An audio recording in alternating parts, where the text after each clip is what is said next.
Hello, great welcome again. So in this particular session, what we are going to take up now, we have almost covered all the facets of buyback of share, including test of buyback, which we did in the last session. And now in this particular session, what we are about to take actually, we are going to take some comprehensive questions. So we are going to start off with question number 2.3. So this is the first one for the day. 2.3 तो बेटे ये question से start करेंगे. 2.3 को देखें, ये comprehensive question है और ज़रा स्क्रीन का भी ख्याल करना पड़ता है. क्वेश्चन नंबर 2.3, लो जी, क्वेश्चन नंबर 2.3 से हमने स्टार्ट करा और ये बेटे कॉम्प्रिहेंसिव क्वेश्चन है. तो आइए इस क्वेश्चन को कैसे करेंगे, थोड़ा सा क्वेश्चन करने का तरीका भी हम समझ लें. बाकी मुश्किल तो कुछ है नहीं. करेक्ट. तो कहता है कि नीचे उसने कहा पहले तो 2.3 में balance sheet of fine limited as of 31/3/2003 is as under as you can see actually. और कंपनी की जो इक्विटी शेयर्स हैं, जैसे कि तुमने देखा 50 लाख है. टोटल नंबर ऑफ शेयर कितने हैं? टोटल नंबर ऑफ शेयर हैं 5 लाख. नीचे कहता है बाई बैक कंपनी करना चाहती है 20% का और एट द रेट ऑफ 15 पर शेयर. यानी कि इस क्वेश्चन में अगर हम एनालिसिस करें, स्टेप नंबर 1 में एनालिसिस, लॉजिक, पहले मैंने एनालिसिस कर दिया. Analysis correct. हम बाई बैक कितने शेयर्स का कर रहे हैं, पहले तो आप मुझे ये बताओ.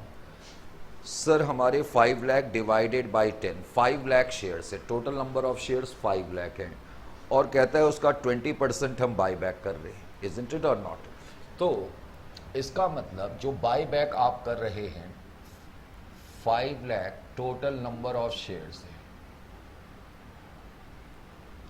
5 लाख का 20%, 5 लाख का 20% कितना हो गया? 1 लाख हो गया. तो इसका मतलब 1 लाख शेयर्स का बाई बैक है. बाई बैक 1 लाख शेयर्स का है.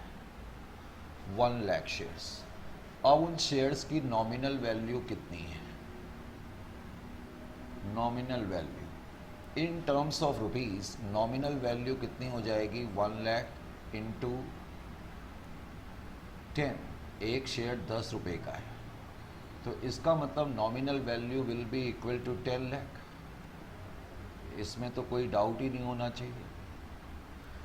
तो आपका जो बाई बैक है उसकी जो नॉमिनल वैल्यू है वो 10 लाख की है, ये कहा जा सकता है. इसमें तो कोई डाउट ही नहीं होना चाहिए. उसके बाद वो कहता है बाई बैक जो 10 रुपये वाला शेयर है हम 15 रुपये के हिसाब से करेंगे. यानी कि इस क्वेश्चन में प्रीमियम ऑन बाई बैक भी है. प्रीमियम ऑन बाई बैक, तो आपने प्रीमियम ऑन बाई बैक भी नोट कर लिया. प्रीमियम ऑन बाई बैक आपका कितना हो जाएगा बेटे? 1 लाख शेयर्स है और एक शेयर पे प्रीमियम 5 रुपये का है. तो इसका मतलब टोटल 5 लाख रुपए का हो गया. तो टोटल अमाउंट जो आपने अपने इक्विटी शेयर होल्डर को देना है, वापस करना है 10 लाख प्लस 5 लाख. तो ये आपका बाई बैक है. एनालिसिस थोड़ा ऊपर लिख देता हूँ, यहाँ पर एनालिसिस लिख देते हैं. This is your analysis and this is your buyback, number of shares.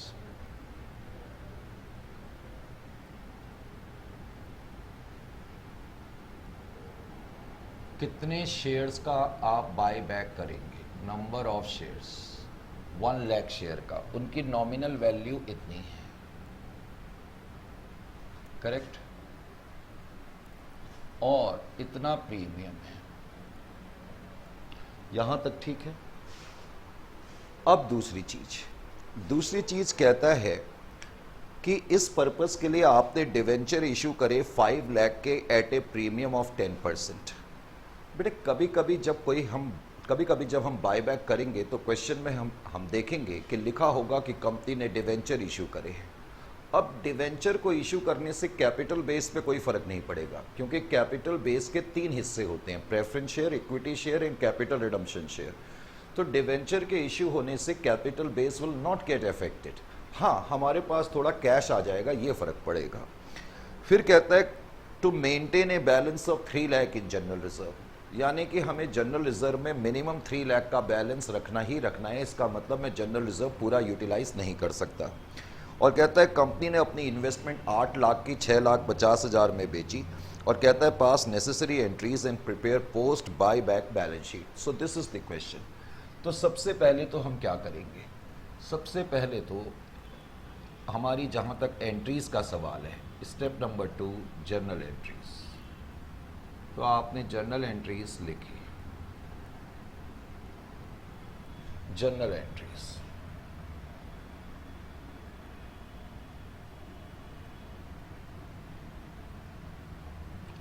अब जर्नल एंट्री लिखने के लिए सबसे पहले तो आप लिखेंगे अमाउंट ड्यू। अब अमाउंट ड्यू की आप एंट्री करेंगे तो आपकी एंट्री क्या होगी, equity share capital account debit. 10 lakh रुपए की इक्विटी शेयर कैपिटल आपकी वापस आएगी या नहीं आएगी? सर बिल्कुल आएगी। 10 लाख रुपीस की इक्विटी शेयर कैपिटल वापस आ गई। Premium on buyback, premium on buyback आप प्रीमियम पे वापस कर रहे हैं, तो premium on buyback will be equal to 5 lakh, isn't it or not? और to equity share buyback account, equity share buyback account, that mean equity share holder account. तो equity share holder को आपने 15 लाख रुपीस देने हैं। बिकॉज हम premium पे वापस कर रहे हैं तो बेटर है कि हम प्रीमियम को इमीडिएटली राइट ऑफ कर लें। तो premium on buyback return of, premium on buyback return of. मैंने आपको बताया था कि premium on buyback capital nature का लॉस है and it can be written off against revenue as well as capital nature reserve. However, you must give preference to security premium in case if it is available in the balance sheet. तो premium on buyback को आप capital nature के reserve के against भी right of कर सकते हैं और बेटे आप इसको रेवेन्यू नेचर के रिजर्व के अगेंस्ट भी कर सकते हैं। तो बिकॉज क्वेश्चन में सिक्योरिटी प्रीमियम मौजूद है और 5,40,000 का है, तो मैंने सिक्योरिटी प्रीमियम से इसको राइट ऑफ कर दिया। सिक्योरिटी प्रीमियम से राइट ऑफ करने से सिक्योरिटी प्रीमियम 5 लाख से कम हो जाएगा टू प्रीमियम ऑन बायबैक। और प्रीमियम ऑन बायबैक आपने लिखा, प्रीमियम ऑन बायबैक 5 लाख। तो इस तरीके से आपने अपनी पहली एंट्री कर दी। इस एंट्री को करने के बाद अब आपकी नेक्स्ट एंट्री क्या होगी, entry number C. Entry number C है सेल ऑफ इन्वेस्टमेंट। आपने अपनी इन्वेस्टमेंट बेची, सेल ऑफ इन्वेस्टमेंट। इन्वेस्टमेंट को आप बेचेंगे तो आपकी एंट्री होगी बैंक अकाउंट डेबिट। 6,50,000 में आपने इन्वेस्टमेंट बेची है और 8 लाख की आपकी इन्वेस्टमेंट थी, तो ये लॉस हो गया आपको 1,50,000। और इन्वेस्टमेंट आपकी 8 लाख रुपए की बाहर चलेगी, isn't it or not? Investments worth 8 lakhs have gone out of the business. तो एक तो आपका कैश बढ़ गया, प्रॉफिट कम हो गया और इन्वेस्टमेंट आपकी कम हो गई। उसके बाद एंट्री नंबर डी। अब की बार आपने डिवेंचर भी इश्यू करे। अगर आपने डिवेंचर भी इश्यू करे हैं तो सेल ऑफ एसेट के बाद डिवेंचर के इश्यू करने की एंट्री कर दो, issue of debenture, issue of debenture. अब आपने डिवेंचर्स इश्यू करे तो एंट्री हो जाएगी बैंक अकाउंट डेबिट। डिवेंचर आपने 5 लाख के 10% प्रीमियम पर इशू करे, bank account debit to 13% debenture account. 13% debenture हैं 5 लाख के, उनको आपने प्रीमियम पे इशू करा है to security premium account 50,000। Is it clear to you? अब आप अपनी वर्किंग को कर दें, रेस्टोरमेंट ऑफ कैपिटल बेस। अपने कैपिटल बेस को रेस्टोर करने के लिए मैं वर्किंग यहीं पर कर रहा हूँ। देखिए बेटे, चलो मैं यहां अलग से कर देता हूं, रेस्टोरेशन ऑफ कैपिटल बेस।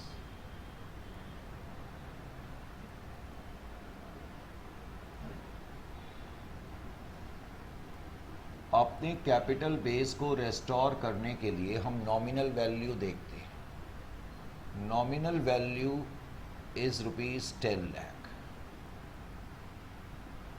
आपकी इक्विटी शेयर कैपिटल 10 लाख से कम हो रही है, तो 10 लाख को आपने रेस्टोर करना है। 10 लाख से आपका कैपिटल बेस ऑल्टर हो गया। इसको रेस्टोर करने के लिए हम क्या करते हैं? हम एक तो रिजर्व्स का यूटिलाइजेशन करते हैं, isn't it or not?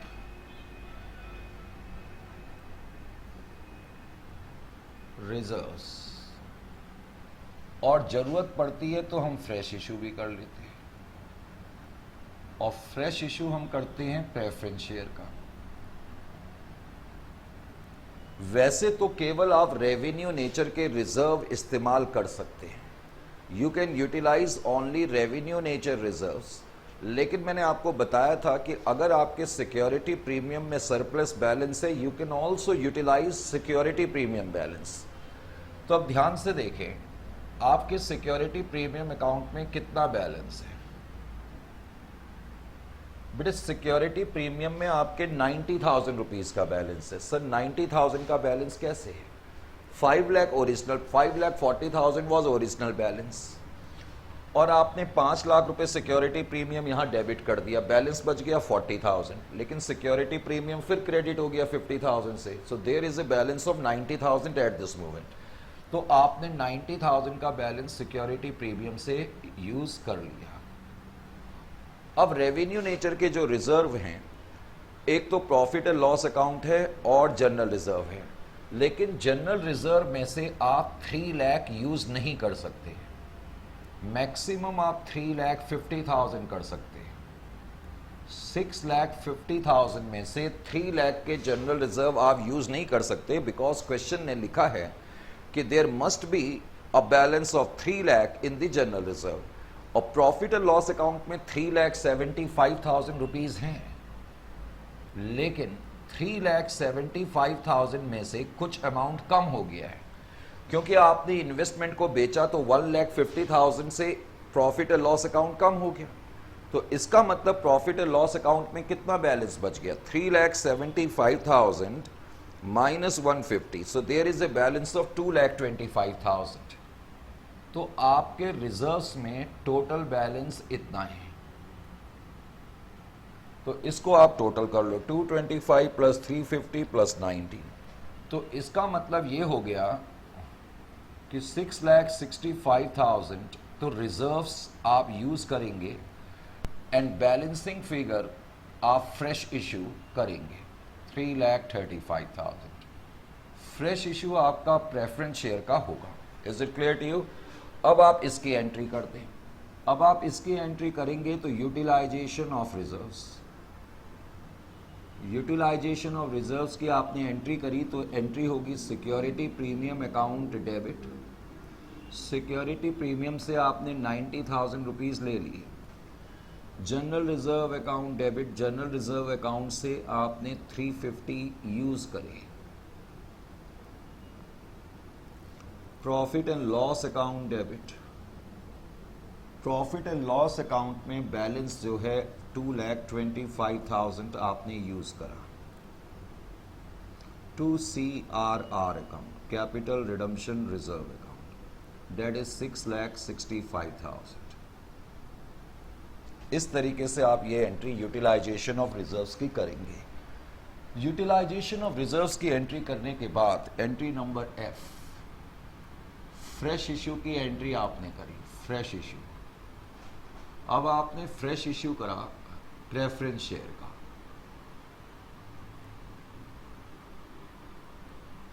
Fresh issue तो बैंक अकाउंट डेबिट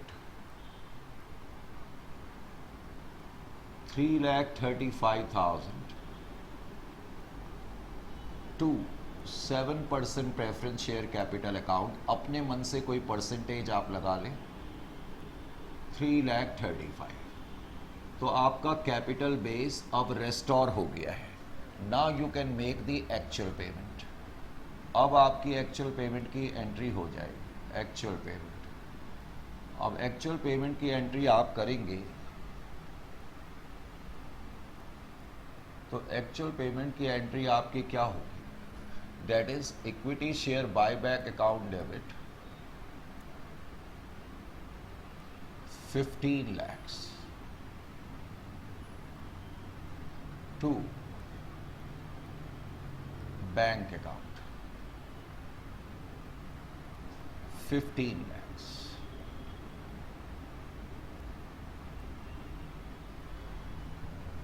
और मैं आपसे पूछना चाहता हूं, what is the position of capital and reserves after the buyback?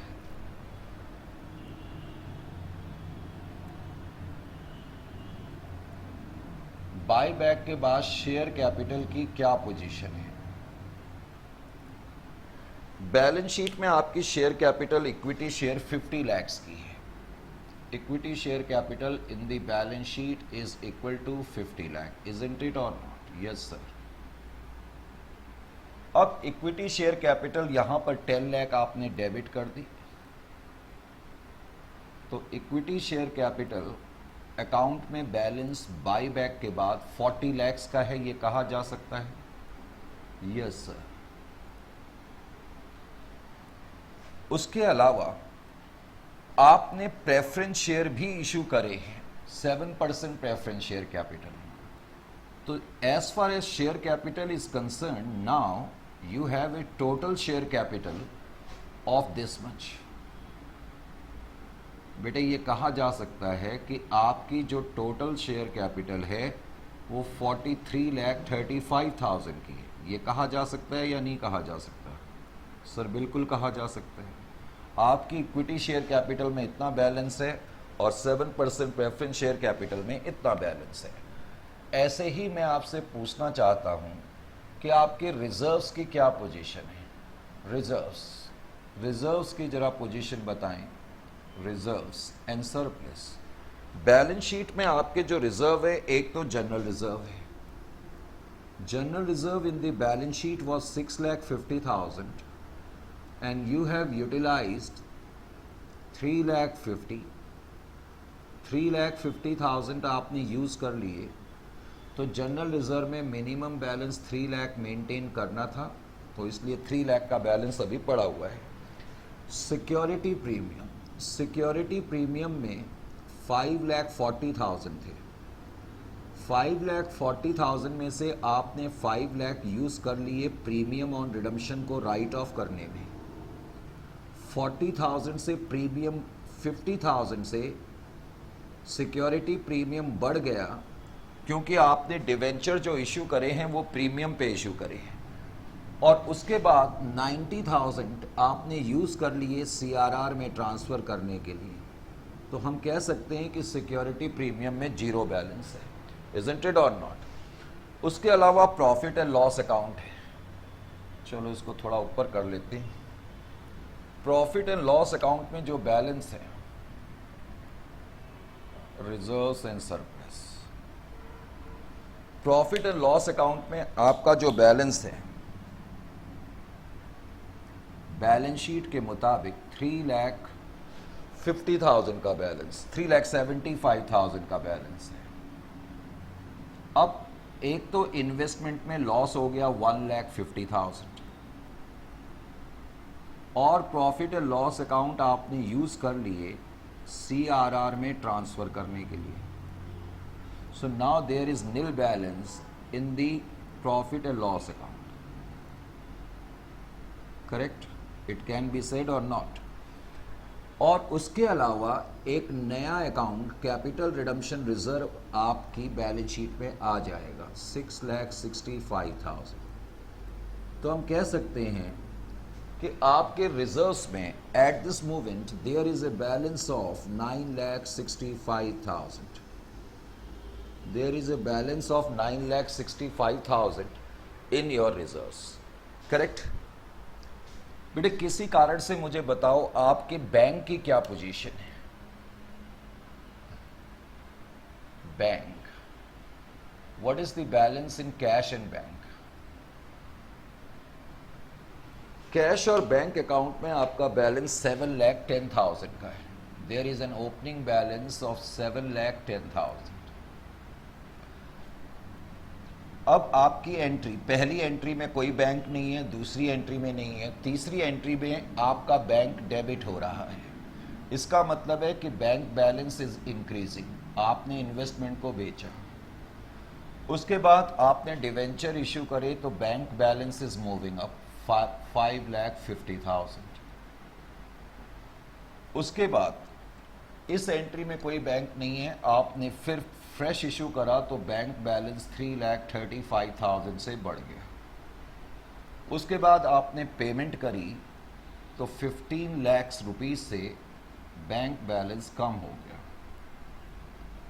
इसका मतलब ये है the position of bank account after the buyback is like this: 710 plus 650 plus 550 plus 335 minus 1,500.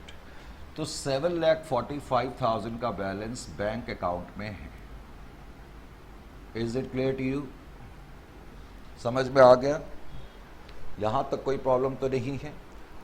अब हम क्या कर सकते हैं, पोस्ट बायबैक बैलेंस शीट बना सकते हैं. Post buyback balance sheet, post buyback balance sheet, post buyback balance sheet. अपनी पोस्ट बायबैक बैलेंस शीट को बनाने के लिए पोस्ट बायबैक बैलेंस शीट, ये स्क्रीन में रिफ्लेक्ट नहीं हो रहा है बेटे. पोस्ट बायबैक बैलेंस शीट, ये मैंने टाइटल लिखा है.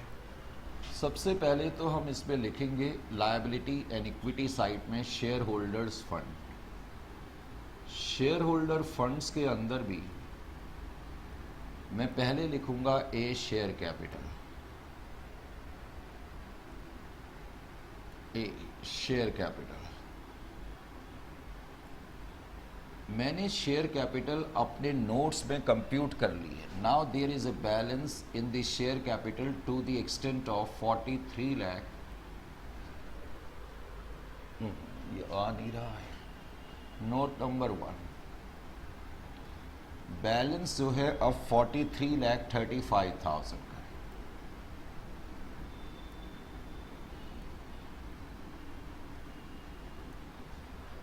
$43,35,000. बड़े मैं जरा स्क्रीन 1 मिनट के लिए सेट कर दूं, ठीक है?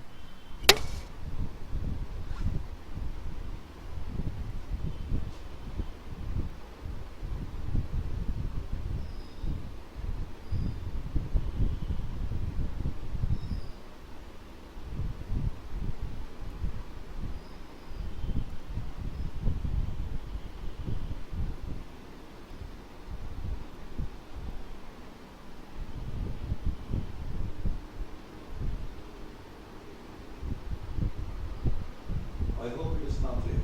Correct, 43,35,000.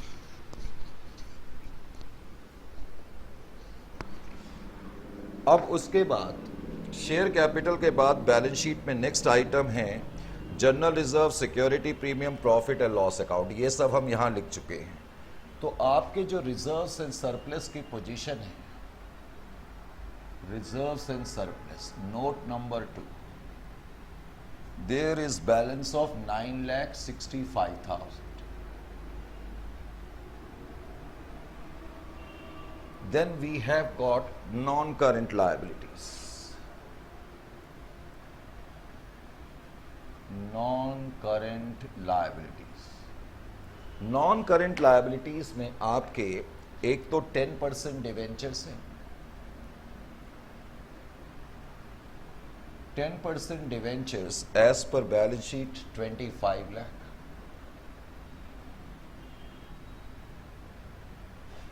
Then you have issued 13% debentures also.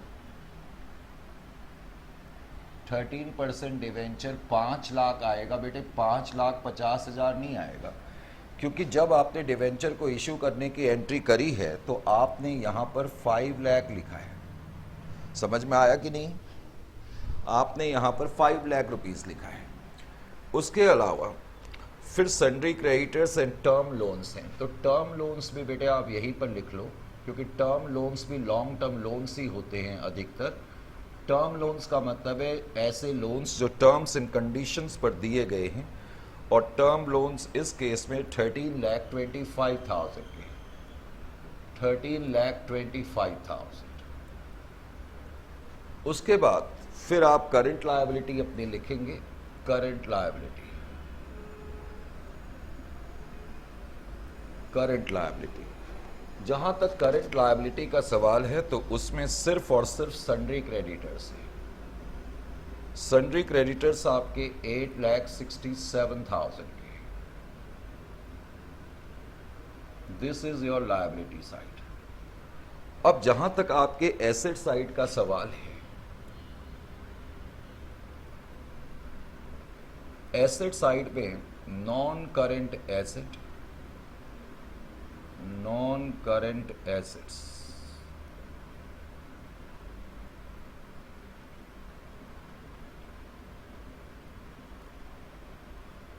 Non current asset के अंदर भी पहले आप लिखेंगे फिक्स्ड एसेट्स,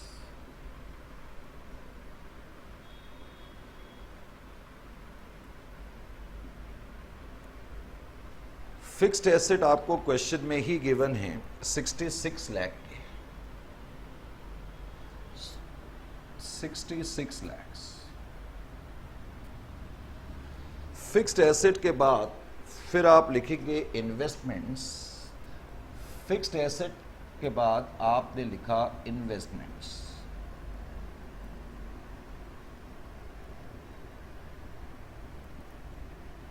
अब इन्वेस्टमेंट आपको गिवन है इस केस में 18 लाख की। 18 लाख की इन्वेस्टमेंट्स में से आपने 8 लाख की इन्वेस्टमेंट बेच दी। So now there is a balance of 10 lakh. तो इन्वेस्टमेंट अकाउंट में अब जो बैलेंस है वो 10 लाख का है।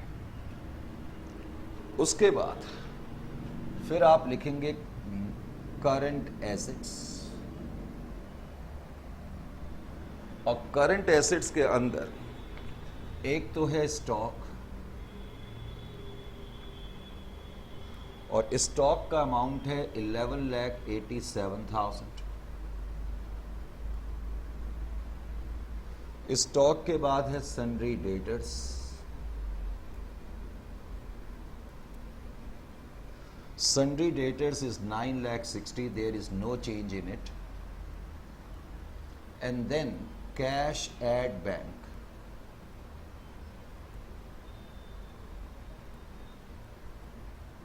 Note number 3। नोट नंबर 3 से हमने ये कंप्यूट करा 7,45,000। तो इस तरीके से आपकी बैलेंस शीट इस क्वेश्चन में बनेगी। समझ में आया या नहीं आया बेटे? कोई प्रॉब्लम तो नहीं है? पक्का नहीं है तो इसको जल्दी से करें, नोट करें।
नोट कर लिया बेटे आपने? तो एक क्वेश्चन और कर लेते हैं।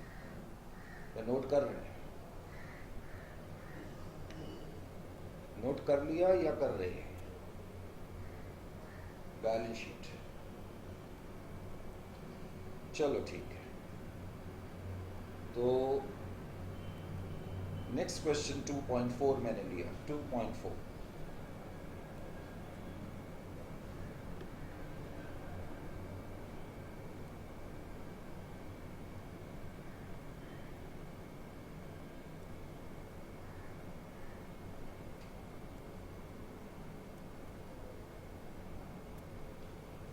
अब 2.4 को हम करने जा रहे हैं।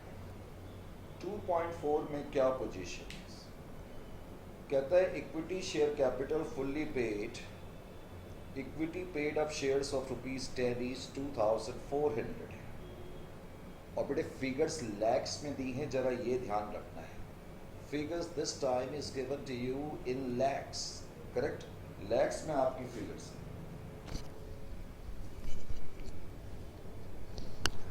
बेटे मैंने कहा मैं 2.4 स्टार्ट करने जा रहा हूं, just wait for a while.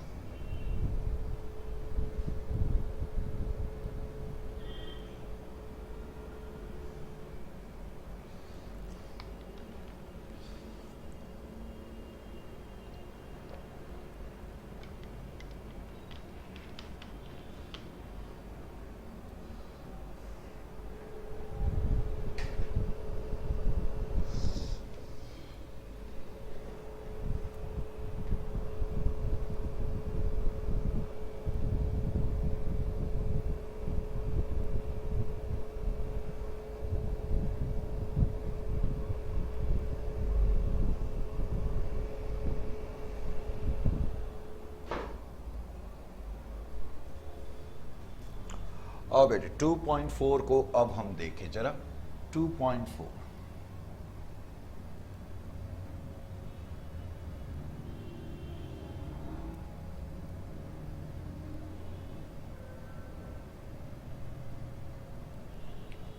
चलो मैं मिटाते रहूंगा जब मुझे जरूरत पड़ेगी। कहता है इक्विटी शेयर कैपिटल 2400 की है। 2.4 क्वेश्चन कर रहे हैं, तो इक्विटी शेयर कैपिटल 2400 लैक्स की है और एक शेयर 10 रुपए का है। तो हम कह सकते हैं कि जो नंबर ऑफ शेयर्स हैं,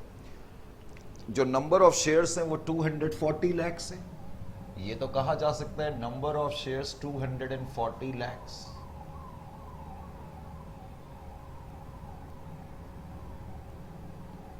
इतने शेयर्स हैं, ये कहा जा सकता है या नहीं कहा जा सकता? सर बिल्कुल कहा जा सकता है, अगर आपने कह दिया तो मानना ही पड़ेगा।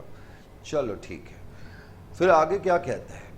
आगे कहता है, नीचे कहता है कंपनी अनाउंस द बायबैक और 25% of its equity share at the rate of 15। तो बायबैक जो हो रहा है 25% का हो रहा है। इसका 25% अगर मैं कर दूं तो मैं कह सकता हूं 60 लाख शेयर्स का बायबैक हो रहा है। अब 60 लाख शेयर है और एक शेयर 10 रुपए का है, तो नॉमिनल वैल्यू कितनी हो गई? 600 लैक्स हो गई या नहीं हो गई? Nominal value is 600 lakhs. Nominal value will B 600 lakhs. फिर उसने ये भी लिखा एट द रेट ऑफ 15 पर शेयर।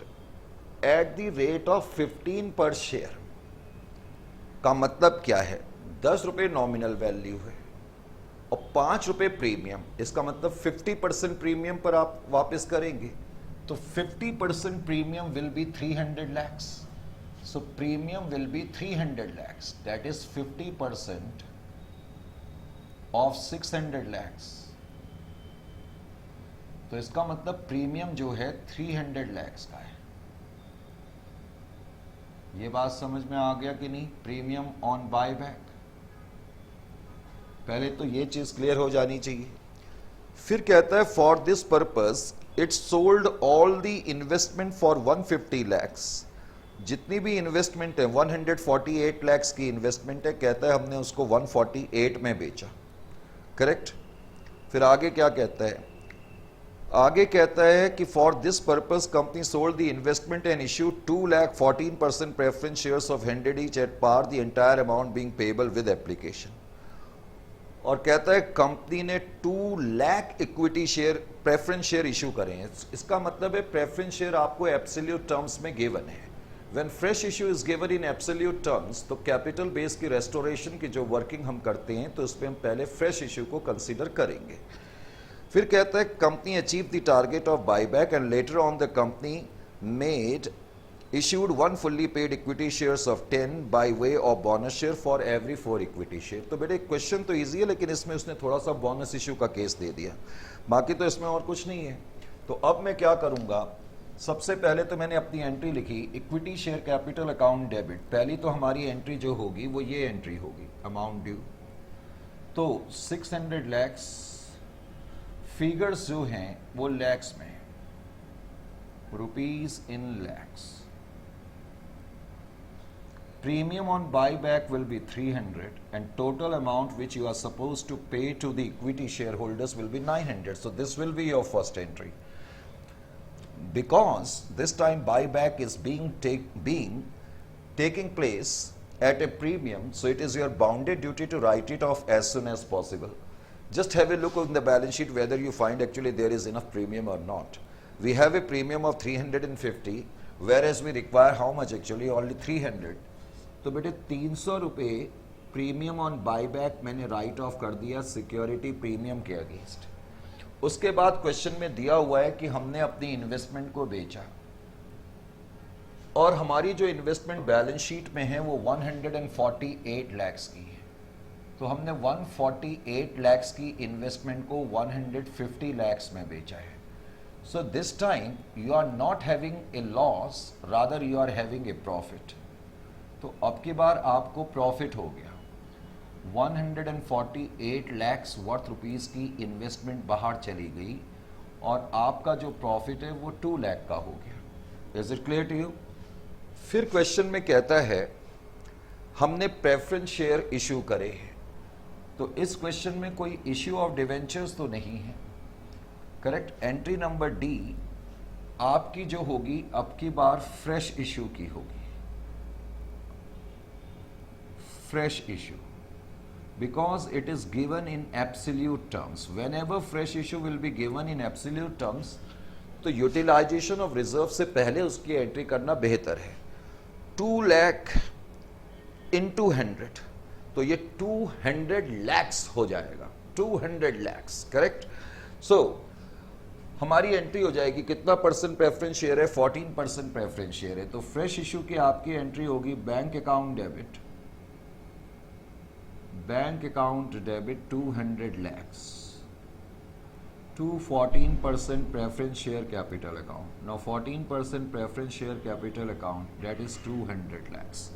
इस एंट्री के करने से एक तो बैंक बैलेंस बढ़ गया और शेयर कैपिटल का बैलेंस बढ़ जाएगा। अब आप अपनी वर्किंग पर भी आ जाओ। रेस्टोरेशन ऑफ कैपिटल बेस, अपने कैपिटल बेस को रेस्टोर करना है। तो nominal value of equity share capital being bought back is equal to 600 lakhs. But this time you are going to utilize, this time you are going to actually use fresh issue first because it is given in the question. तो जब भी fresh issue absolute terms में question में given होगा आप उसको पहले consider करेंगे।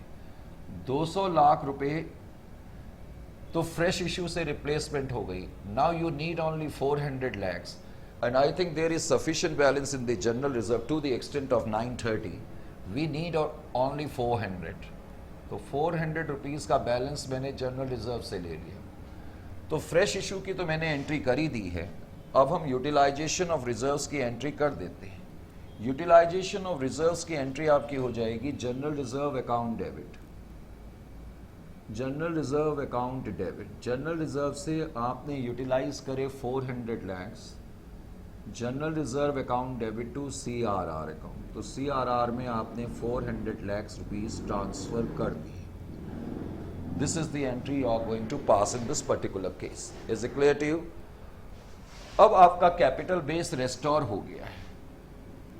अब आपका कैपिटल बेस रेस्टोर हो गया तो आप एक्चुअल पेमेंट की एंट्री करेंगे। आपकी एक्चुअल पेमेंट की एंट्री हो जाएगी equity share buyback account debit, equity share buyback account debit 900 lakhs to bank account. तो 900 लैक्स आपके बाहर चले गए। मैं आपसे पूछना चाहता हूं कि after the buyback what is the position of your share capital after the buyback. Now originally your equity share capital as per balance sheet was 2400, correct. Balance sheet में बेटे आपकी इक्विटी शेयर कैपिटल 2400 की है और equity share capital आपकी 600 rupees से कम हो गई, तो अभी आपकी इक्विटी शेयर कैपिटल में 1800 शेयर है। 1800 लैक्स रुपीस की इक्विटी शेयर कैपिटल है। जितनी भी फिगर्स मैं लिख रहा हूं रुपीस इन लैक्स, ये सब लैक्स में है, करेक्ट। फिर इस क्वेश्चन में भी आपने प्रेफरेंस शेयर इशू करे हैं, तो 14% प्रेफरेंस शेयर कैपिटल अकाउंट में बैलेंस जो है 14% प्रेफरेंस शेयर कैपिटल अकाउंट में 200 का बैलेंस है। उसके बाद बैलेंस शीट में आपका सिक्योरिटी प्रीमियम 350 का था, isn't it or not? There was a balance of 350 in the security premium account. अब 350 का जो बैलेंस था उसमें से आपने क्या करा, 300 रुपीज का बैलेंस यूटिलाइज कर लिया, still you are left up with 50 रुपए का बैलेंस अभी भी सिक्योरिटी प्रीमियम में पड़ा हुआ है। उसके बाद जनरल रिजर्व में 930 थे, जनरल रिजर्व में बैलेंस 930 था। 930 में से आपने 400 यूटिलाइज कर लिए, तो जनरल रिजर्व में अभी भी बैलेंस 530 का पड़ा हुआ है। जनरल रिजर्व के बाद प्रॉफिट एंड लॉस अकाउंट में बैलेंस जो है, प्रॉफिट एंड लॉस अकाउंट में बैलेंस जो है वो कितना है? प्रॉफिट एंड लॉस अकाउंट 340, तो there is balance of 340 in profit and loss account. और प्रॉफिट एंड लॉस अकाउंट में लॉस भी हो गया था 2 lakhs का, तो हम कह सकते हैं प्रॉफिट एंड लॉस अकाउंट में बैलेंस 338 है। प्रॉफिट हुआ था या लॉस हुआ था? अब की बार प्रॉफिट हुआ था, एक्सट्रीमली सॉरी। तो 342 का बैलेंस है। उसके बाद 12% डिवेंचर्स हैं, पहले से ही बैलेंस शीट पे, वो हम बाद में बैलेंस शीट बनाएंगे तो उसमें लिख देंगे। ये जो 12% डिवेंचर हैं जो बाद में बैलेंस शीट बनेगी उसमें आ जाएंगे, करेक्ट।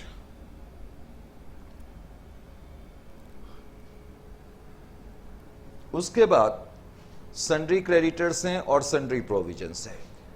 तो इसका मतलब है कि पोजीशन आपकी बाई बैक के बाद ये है, बाई बैक के बाद। और इस क्वेश्चन में उसने लिखा है कि कंपनी ने जब बाई बैक पूरा हो गया तो बोनस शेयर इशू करे। आपको मालूम है कि कंपनी बोनस शेयर इशू कर सकती है, और बोनस शेयर इशू करने का मतलब है कि कंपनी अपने एग्जिस्टिंग शेयर होल्डर्स को फ्री में शेयर्स दे रही है, इजंट इट? बोनस इशू का टॉपिक आपने करा भी हुआ है। जब कोई कंपनी बोनस शेयर इशू करती है तो कंपनी के पास कैश तो आता नहीं है। Cash account debit to share capital की बजाय हम एंट्री क्या लिख देंगे? Reserves account debit to share capital. Bonus issue का मतलब है issue of shares freely among the existing share holders. तो अब ध्यान से जरा यहां पर देखें, मुझे यह बताओ कि बोनस इशू कितने का हुआ है?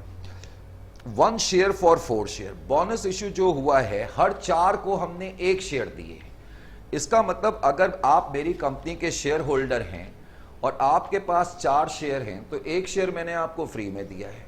तो अब मैं बोनस की कैलकुलेशन करूंगा। तो जब हम बोनस इशू करते हैं तो हम ये देखते हैं कि इस वक्त हमारे पास टोटल कितने शेयर्स हैं, नंबर ऑफ शेयर्स कितने हैं।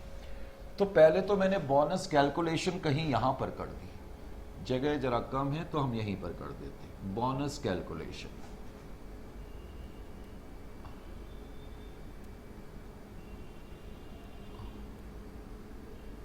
बोनस कैलकुलेशन करने के लिए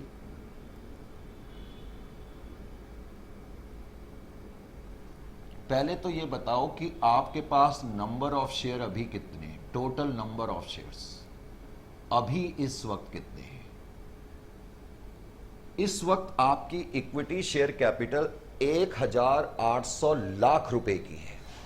तो नंबर ऑफ शेयर आपके कितने हो जाएंगे 1800 lakhs रुपीस डिवाइडेड बाई 10, क्योंकि एक शेयर 10 रुपए का है, तो इसका मतलब टोटल नंबर ऑफ शेयर्स आपके 180 है।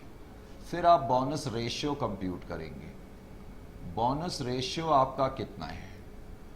Bonus ratio which is given to you is 1:4। इसका मतलब है हर 4 को एक शेयर हमने फ्री में दिया। तो कंपनी टोटल कितने बोनस शेयर इशू करेगी? बोनस शेयर्स, कंपनी कितने बोनस शेयर्स इशू करेगी? 180 डिवाइडेड बाई 4 इंटू 1। तो 180 divided by 4 into 1, 180 divided by 4, 45 lakh shares will be issued as bonus। तो बोनस अमाउंट कितने का हो गया? Bonus amount will be equal to 45 into 10। एक शेयर 10 रुपए का है, तो 450 लाख रुपए का बोनस इशू हुआ। अगर हम 45 lakh shares of 10 each market में इशू करते तो हमारी एंट्री होती bank account debit to share capital. अब बैंक तो हमारे पास आएगा नहीं, तो कंपनी अपने रिजर्व्स को यूटिलाइज करेगी। मैंने बोनस इशू में आपको बताया हुआ है कि जब कोई कंपनी बोनस इशू करती है तो बोनस इशू रेवेन्यू नेचर के रिजर्व से भी कर सकते हैं और कैपिटल नेचर के रिजर्व से भी कर सकते हैं। बोनस इशू कैपिटल नेचर के रिजर्व से भी कर सकते हैं और रेवेन्यू नेचर के रिजर्व से भी कर सकते हैं, लेकिन प्राथमिकता जो है कैपिटल नेचर के रिजर्व्स को देनी चाहिए। Preference must be given to capital nature reserve. तो आपकी पोजीशन बाई बैक के बाद ये है, ध्यान से सुने, बाई बैक के बाद आपकी पोजीशन ये है। Is it clear to you or not? तो अब आप एंट्री नंबर जी जो करेंगे, बोनस इशू की एंट्री करेंगे, तो बोनस इशू की आपकी एंट्री क्या हो जाएगी? बोनस इशू की एंट्री करने के लिए आपके लिए जरूरी है, अब बोनस इशू की एंट्री करने के लिए जगह नहीं है, इसकी एंट्री में चलो इधर कर देते हैं। लीजिए जी, ये बोनस इशू की एंट्री बेटे मैंने यहां पर कर दी, ठीक है। तो जब हम बोनस इशू की एंट्री करेंगे तो हम अपने रिजर्व्स का इस्तेमाल करेंगे। अब मेरे सिक्योरिटी प्रीमियम में बैलेंस है, पहले मैं कैपिटल नेचर के रिजर्व्स का इस्तेमाल करूंगा। बोनस इशू करते समय पहले कैपिटल नेचर के रिजर्व का इस्तेमाल करना चाहिए। और आपको भूलना नहीं है, आपने जब ये एंट्री करी तो आपके पास बैलेंस शीट में कैपिटल रिडम्पशन रिजर्व भी मौजूद है। कैपिटल रिडम्पशन रिजर्व भी आपके पास मौजूद है 400 का। This is also capital nature reserve, so you can use it for bonus issue also। तो बाई बैक के बाद आपके रिजर्व्स की पोजीशन ये है, तो कैपिटल रिडम्पशन रिजर्व से आपने 400 रुपीज ले लिए, आपको 450 चाहिए to equity share capital account. जब कोई कंपनी बोनस इशू करती है तो कंपनी की शेयर कैपिटल बढ़ जाती है, लेकिन कंपनी के रिजर्व्स कम हो जाते हैं। बोनस इशू को कैपिटलाइजेशन और प्रॉफिट भी इसीलिए कहते हैं क्योंकि ये रिजर्व्स ऑफ कैपिटल में तब्दील हो गए, कैपिटल में कन्वर्ट हो गए, इसीलिए हम बोनस इशू को कैपिटलाइजेशन और प्रॉफिट्स भी कहते हैं। तो इस क्वेश्चन में बोनस इशू भी था, तो मैंने कहा इसको करा दिया जाए। अब इस एंट्री के बाद आपके रिजर्व्स की पोजीशन क्या है? सिक्योरिटी प्रीमियम में 50 लाख थे, आपने बोनस के लिए 50 लाख इस्तेमाल कर लिए, तो अब सिक्योरिटी प्रीमियम का बैलेंस कितना हो गया? 0 हो गया। Security premium balance is 0, correct. General reserve account में 530 लाख रुपीज हैं, जनरल रिजर्व में 530 हैं। प्रॉफिट एंड लॉस अकाउंट में 340 प्लस 2 342 हैं। और कैपिटल रिडम्पशन रिजर्व भी आपने बोनस के लिए यूज कर लिया, ये मैं रेड पेन से लिख रहा हूं, जो आपने बोनस के लिए यूज करा, तो कैपिटल रिडम्पशन रिजर्व में भी बैलेंस 0 आ गया। इसका मतलब बैलेंस शीट के बाद आपके रिजर्व्स की पोजीशन क्या है? Security premium 0, general reserve 530 and profit और लॉस अकाउंट 342, डेट्स ऑल। तो 872 टोटल आपके रिजर्व्स में बैलेंस है।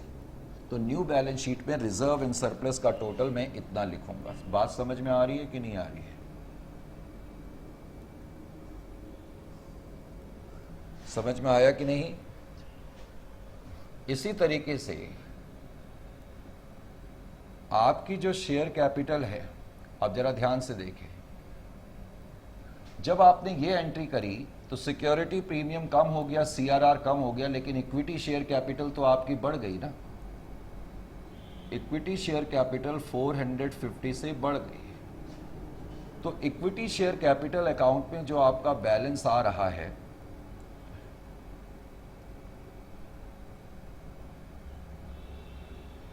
इक्विटी शेयर कैपिटल अकाउंट में 2250 का बैलेंस है। समझ में आ रहा है कि नहीं आ रहा? तो इसका मतलब न्यू बैलेंस शीट में जब मैं टोटल शेयर कैपिटल दिखाऊंगा तो 2450 की दिखाऊंगा। Is it clear to you? तो इस तरीके से न्यू बैलेंस शीट में equity share capital and preference share capital मिला करके 2450 की हो जाएगी। तो अब हम न्यू बैलेंस शीट बना सकते हैं फटाफट।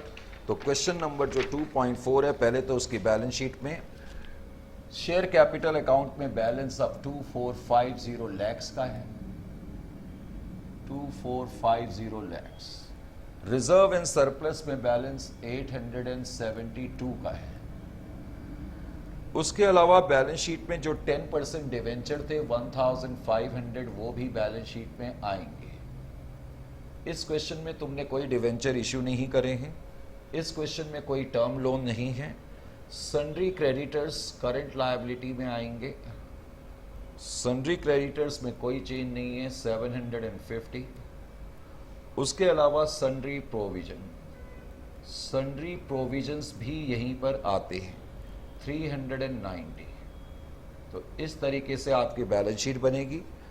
एसेट साइड में जो आपके फिक्स्ड एसेट हैं, मशीनरी और फर्नीचर, बेटे मैंने मिला करके लिख दिए, ठीक है। मशीनरी और फर्नीचर 3600 की आपकी मशीनरी है, 452 के आपके फर्नीचर हैं, तो 4052 ये मैंने मिला करके लिख दिया, 4052।